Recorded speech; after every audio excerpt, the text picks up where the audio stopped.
Ito, live reaction to, mga partner. Mga bossing, live reaction ito at live nating pinanood pero i-upload na lang natin ito. Oh, ang kauna-unahan niyang sinabi, God save the Philippines. Siyempre ba naman? Oh, talagang nakikita mo na ganito na ang sitwasyon ngayon sa bayang Pilipinas. Mantakin mo sa pirma. Ito, di umano ito ha. Kumakalat ito sa social media, although dinanay na to. Na mga congressman, sino ba namang congressman?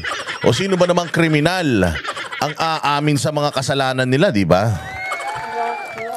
Sabi ko nga sa inyo pumunta kayo dyan sa pumunta kayo dyan sa Bilibid. Kausapin ninyo lahat ng mga preso dyan. Lahat sila, walang kasalanan. Oh, lahat sila walang kasalanan. Lahat yan magdi-deny kahit naman na guilty na sila. Oh, ganyan syempre. Ikaw ba naman, papayag kang aamin ka ba na tumanggap kang 150 million para sa pirma? Ano pa sinabi ni VP Sara? Yung mga pumirma dyan sa impeachment niya at nagpapaliwanag. Nagpapaliwanag ng kanilang mga, kumbaga bakit sila pumirma. Oh, sabi nga ni VP Sara, putangin na, kung ikaw sa sarili mo, alam mo na pumirma ka dyan at talagang gusto mo yung pirma mo or talagang yung pirma mo pinaninindigan mo, di ka na dapat nagpapaliwanag. Ba't ka pa magpapaliwanag? Magpapaliwanag ka pa, pumirma ka na, okay na yun, pumirma ka na Wala nang tamang paliwanag doon kung hindi sinusuportahan mo yung impeachment ni VP. Bakit mo pa i-justify? Bakit mo pa justify yung pag-support mo? Pumirma ka na nga. The signature alone says everything. Says it all. So alam mo, naputang na guilty. Etong mga pumirma na to, guilty talagang mga hayop. Oo, at sabi nga nila, bumabaha ng pera. Oh, ito, sabi nga ni VP Sara ready na siya. Ready na siya. 2023 pa lang, November, alam niya na. Alam niya na dito papunta, hindi ba nung umattend siya doon sa hearing ni Chua Abnoy? Hindi siya sumumpa. Doon pa lang alam niya na, bakit ako susumpa dyan? Practice na to for impeachment. Ayun na nga, di ba? Umpisa pa lang, alam na ni VP ito. She knew it all along. From the beginning, she knows it already. Kaya ready na yan siya. Oh, wag na kayo mag-alala, ready na yan siya. Kaya ikaw, Franz Castro, nagbubunyi ka pa lang ngayon. Putang na naka-ready na si VP Sara. Hindi nga sinasabi ni VP sino mga abogado niya. Hindi niya sinagot kung abogado niya ba si PRRD. But definitely si PRRD, abogado yan, talagang ipapakita niya yan. Ni PRRD ang suporta niya sa kanyang nag-iisang anak na babae na magiging presidente pa natin sa 2028.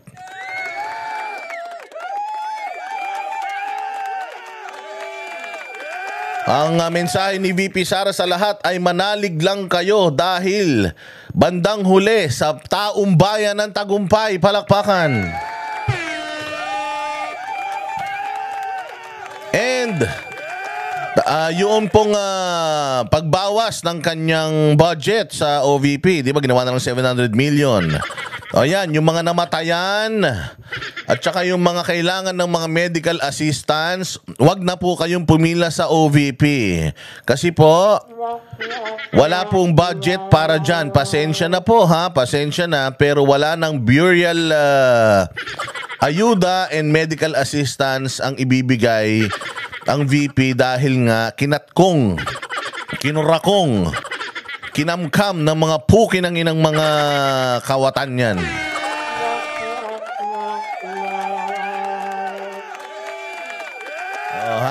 Ayun yan yan ang lagi niyong tatandaan Sabi ko nga sa inyo na ako'y saksing buhay dyan sa mga natutulungan ni VP. Araw-araw haba ng pila dyan sa OVP para dyan sa burial and medical assistance. At least 100 every day. 100. Kung i-multiply niyo 100 katao araw-araw sa loob ng 5 araw. So ilang 5 araw meron sa isang buwan? 5, 10, 15, 20 days. 20 days na lang, sabihin na natin 20 days na may 100. So 20 times 100. Magkano na yan? Di 200 na, ay ano na yan? Ilan na ba yun? Putang ina yung mathematics ko, palpak.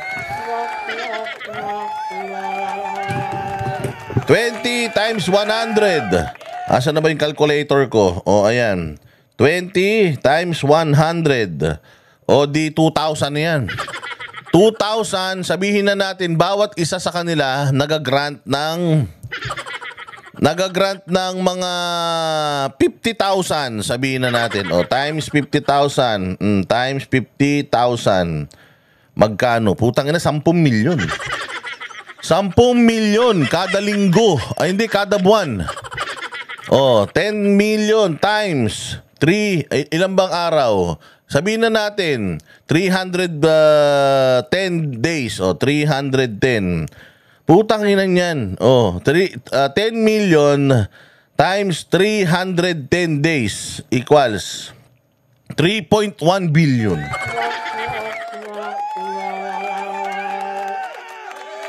Sa isang taon yun, ha?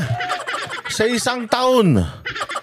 Oh, puta, ganun kalaki ang tinatapon ni BP Sarang pera. Magkano na yung budget niya? Tayo na ang hinihingi niya, 2 billion lang. So kulang pa, doon pa lang sa pag-assistance niya. O sabihin natin, bawasan natin, gawin natin 20,000. Ganun pa rin yung kung 20,000, puta, 2 billion pa rin yun. Diba? Ganyang kahayop ang mga putang ina. Tinanggalan nila ng yung mga mamamatay na manghihingi ng tulong, pati manghihingi ng ayudang pang-ospital. Putya, tinanggalan nila. Si BP Sara, buti sana kung dali-dali makalapit sa mga hayop na mga ahensya na yan. Kaya ang ginawa ni pati yung kay Bongo na Malasakit Center, tinatanggalan nila ng pondo. Di ba? Kahayupan talaga eh. So, yung 2026 decision ni VP Sara, sabi nga niya sa 2025, ay mali, 2028 na pagpresidente, sabi niya, she's considering. Pero magsisimula pa lang lahat ng mga planning sa 2026. Kaya nga, tandaan natin, kung si VP Sara hindi mai-impeach ngayon, come 2026, magsishift na yung power niyan. Yung power, mapupunta na yan lahat sa kanya. Bakit? Siya yung pinakamalakas for 2028. Ganun naman ngayon eh. Natatandaan ninyo noon? Ganun naman eh. Lahat nagpuntahan kay Bongbong dahil siya yung pinakamalakas. Ngayon, lahat magpupuntahan kay VP Sara. Abangan ninyo yung mga pumirmang mga congressman, mga buwaka ng ina niyan. Pag lumipat yan sa kampo ni VP Sara, putang ina, apak-apakan nyo sa mga mukha yan. Iparamdam mo, BP Sara, sa lahat ng mga nag-traidor sa'yo na pukin ang ina nyo, hahabulin ko lahat ng mga ninakaw nyo sa gobyerno. Ayan ha. Oh, ayan nga. So 2026, abangan ninyo. Sigurado ko, hindi may impeach si BP Sara. Pag hindi na impeach si BP, putang ina, matatay ito si Franz Castro. Franz Castro, magtago ka na sa kuweba. Sana yung nakulimbat mong pera, kung meron man, dyan sa kamera, ay enough para makabili ka ng maraming supplies. Dahil pag presidente si VP Sara, putang ina mo ka. Lahat ng mga lungga, magpa-makeup ka na. Dahil sigurado ako, ubos kayong mga komunista.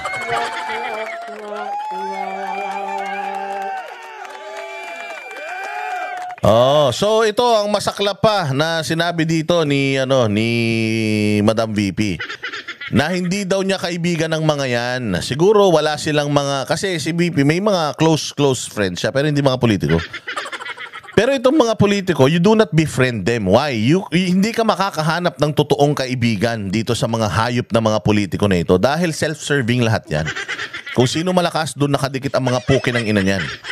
Kaya Inday Sara learned things the hard way. I remember one important person told me na isa sa pinakamalaking pagkakamali ni VP Sara is una, not running for the president. Pangalawa, yung nakipagkaibigan siya or she got involved sa mga politikong malalaki. Yan, sila Amy, sila Frasco, yan sila Gwen Garcia. Hindi naman sila yan. Hindi naman tayo yan. So bakit ka na ipagkaibigan sa mga yan? True enough, tinan mo ginawa sa kanya, hinayop siya. Yung mga yan, basta may makikitang paraan, may makikitang dahilan, didemonyohin ka lang mga yan. Talagang kakamkamin nila lahat sa'yo. Lahat ng meron ka, hihigupin nila. Ganyan ang mga satanas. Kaya nga she learned things the hard way. Totoo naman eh. Oo, na wala silang mga politiko-politikong kinukuhang mga ninong-ninang ng mga anak nila. Bakit? Kasi putya, ano makukuha mo sa mga yan? Kaya ka nga nagpabinyag ng anak mo para at naglagay ka ng mga ninong-ninang kasi magiging pangalawang magulang yun ng anak mo. At mo kukunin yung mga politiko nung may tutulong nun sa anak mo. Eh baka pag nagpunta yung anak mo doon at nagmano, hindi pa kilala ng mga hayop na yan. Pero one thing is for sure mga bossing, ang mga Duterte po ay hindi talaga sila mahilig sa, they're politicians, they're local politicians, but hindi sila ganid sa kapangyarihan. I believe na ang mga Duterte ay malinis talaga ang puso, ang mga Duterte ay maganda talaga yung kanilang track record, kaya nga makikita mo yung articles of impeachment, puro kagaguhan eh. And nakikita mo sa mukha ni VP Sara, kitang-kita natin sa mukha ni VP Sara mga bossing na etong mga kabulastugan, etong mga kahayupan ng mga congressman, ng mga pinagpapaparatang sa kanya, it doesn't scare her a bit. Oo, it doesn't scare her an inch. Wala talaga takot na nararamdaman si VP Sara kasi nakikita niya yung articles of impeachment, puro supot eh. Puro palpak. And hindi mahihirapan yung mga abogado niya na ipagtanggol itong si VP Sara. First off, hindi magnanakaw ito eh. Yun lang naman eh. Yun lang naman ang gusto nilang palabasin, na si VP Sara ay magnanakaw. Lahat ng pwede nyong bato kay VP, nananapak, brusko, masungit, matapang, ibaton nyo na. Pero yung sabihin ninyo na ito ay magnanakaw, I don't think so. Hindi tataya ang banatero sa mga magnanakaw, mga putang ina nyo. Kaya nga hindi nyo kami makuha eh. Kaya nga panay ang alok nyo sa amin, hindi nyo kami makuha eh. Kasi ang ipambabayad nyo sa amin, pera ng taong bayan, ito hindi kami papayag. Ito kahit 5 duling, wala kaming nakukuha dito. Mas okay na yun. O mas okay na yun kasi ito kahit isang beses hindi kami inalok nito. Kahit isang beses, kahit lollipop, wala. O kasi nga, alam namin na puta, hindi magnanakaw to. Kung magnanakaw to, nag-alok na sana to. Nagbigay na sana ng bonus, nagpaskot lahat. Di kami nakatanggap ng anything from this person. So, ibig sabihin, hindi kurakot ito, mga ulul. Tanginan nyo. So, one thing is for sure, mga bossing, na si VP Sara has nothing to lose. She has nothing to lose but everything to gain. Bakit? Ba't mo nasabi yun, Boss Dada? Pucha, in the first place, ayaw naman talaga nito eh. Hindi ba mananalo na nga sana to noong 2022 eh. Kung tumakbo lang ng presidente to noon, nanalo sana to eh. Pero dahil nga hindi siya sakim sa kapangyarihan, pinatakbo niya yung putang inang Bongbong Marcos na siraulo na yan. Ayan ang nangyari sa Pilipinas. Partly yes. May konting kasalanan si BP, pero pucha, personal choice niya yun eh. 'Di ba? Personal choice niya na hindi tumakbo bilang presidente eh. So I'll give it to her. 'Di ba? Pero yun na nga ang masasabi ko dito, na walang mawawala sa kanya. Dahil hindi naman niya pangarap yan in the first place. Tao lang naman ang nananawagan na tumakbo siyang presidente, remember? Tayo lang naman ang makulit eh.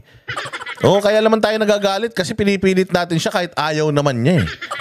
So, yun lang po. So, wala siyang pakialam, ma-impeach siya or hindi. Pag na-impeach yan, baka tuwan-tuwa pa yan.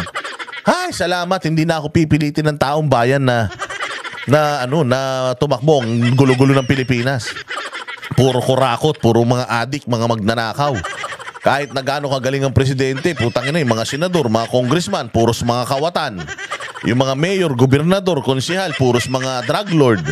Putang ina niya, ang hirap maging presidente ng Pilipinas. Ang titigas pa ng ulo ng mga Pilipino. Sinabi ng bawal tumawid dito, tawid pa rin ng tawid. Putang inang Pilipinas to, paurong. Baka natuwa pa yan. Di ba?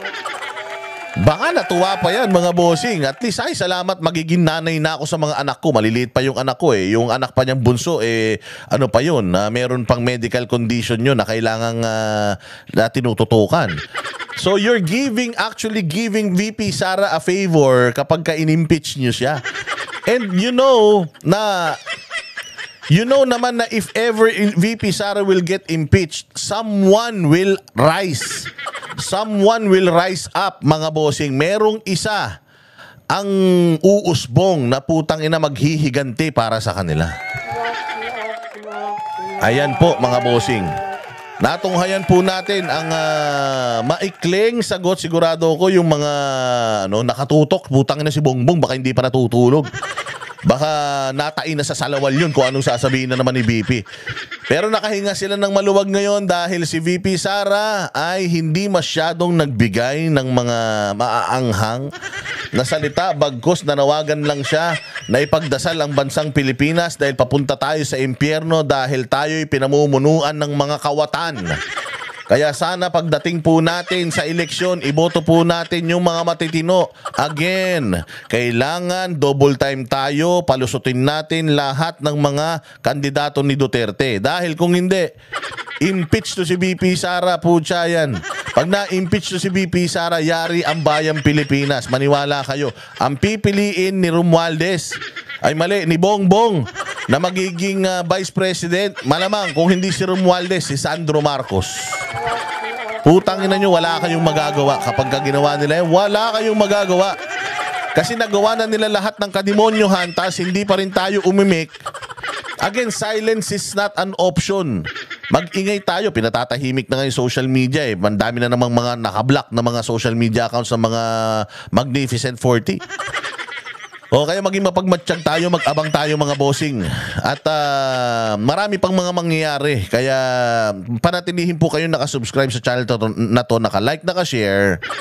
At panatilihin po ninyo ang inyong pagtangkilik sa Banateros Brothers at lahat ng mga nagtatanggol sa mga Duterte at nag-expose ng lahat ng mga kabulastugan ng mga kawatan sa gobyerno. Maraming salamat po. Mabuhay kayo. Magkita-kita po tayo ulit sa susunod na vlog. Like and share mga bossing para may silbi sa buhay. Mabuhay kayo. God bless us all.